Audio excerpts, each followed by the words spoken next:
মুই বরিশাল্যা, মুই বাংলাদেশি, মুই খেলি যখন, মুই জিতি বেশি। ইয়েস, মোরা আসলে বরিশাল্যা। মোগলাগে কেউ পাঞ্জা লড়তে আইও না মনু।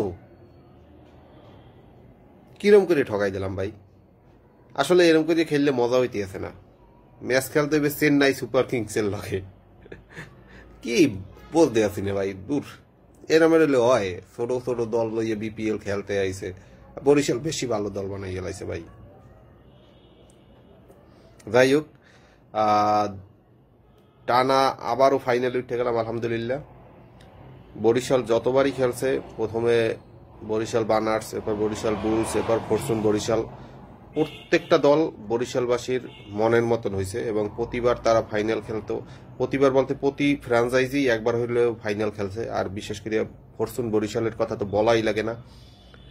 মালান বলছে যে আমাদের মনে হয় 50 জন প্লেয়ার আছে, এত পরিমাণে প্লেয়ার কিনছে। মিজান সাহেব চাইলে টাকার কথা চিন্তা করে প্লেয়ার না কিনলেও পারতো। আবার তাইজুল বলছে আমাদের বেঞ্চের প্লেয়ার দিয়ে মনে হয় আর একটা টিম সুন্দর মতো করা যায়। সো চাইলে মিজান সাহেব ওই টাকা বাঁচাইয়া, আসলেই অনেক প্লেয়ার যাদেরকে মাঠে নামাইতে পারবে না, এটা মিজান সাহেব নিজেও বলতো আর তামিম ইকবাল বলতো। তারপরেও দেখেন কিভাবে করে আসলে আমরা দলটা গঠন করছি। আমরা বলতে মিজান সাহেবের সম্পূর্ণ ক্রেডিট এবং তামিম ইকবাল সাথে অবশ্যই। তো আসলে অভিনন্দন ফরচুন বরিশাল টানা আবার ফাইনালে উঠতে পারার জন্য।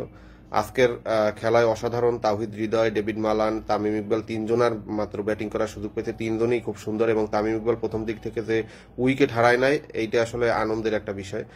এবং তামিম ইকবালের ওই ভিতটাই কিন্তু শেষ পর্যন্ত রয়েছে। আর তাওহিদ হৃদয় রানে ফেরাটা একটা বড় ব্যাপার, কারণ বাংলাদেশের বর্তমান সময়ের বিগ স্টার, কিন্তু সেখানে রান পাইতেছিল না, এটা ছিল একটা ব্যাড লাক। মোহাম্মদ আলী বলার, ওনার কথা আলাদাভাবে বলতে হয়। উনি মনে হয় সম্পূর্ণ ম্যাচটার মধ্যে সব থেকে ভালো বোলিং করছে। আর প্রথম দিক থেকে কাইল মায়ার্স প্রথম যেভাবে শুরু করলো, দলটার একেবারে একটা চাপের ভিতরে ফেলাই দিয়েছে, এটা অনেক বড় একটা ব্যাপার ছিল।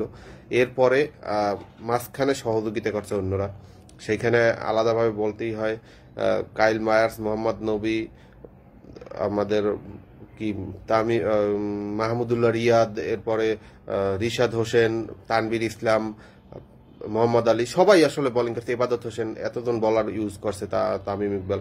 সো আসলে কোনো দিক থেকে এই দলটার কমতি নাই। ফাইনালে যারাই আসুক, খুলনা বা আপনার চট্টগ্রাম, যারাই আসুক, একেবারে ইজিলি ম্যাচ আমার যা মনে হয় ইজিলি আমরা জিততে যাইতে পারি। তারপরেও আসলে বলা যায় না, ফাইনাল ম্যাচ হাড্ডাহাড্ডি হবে আশা করি।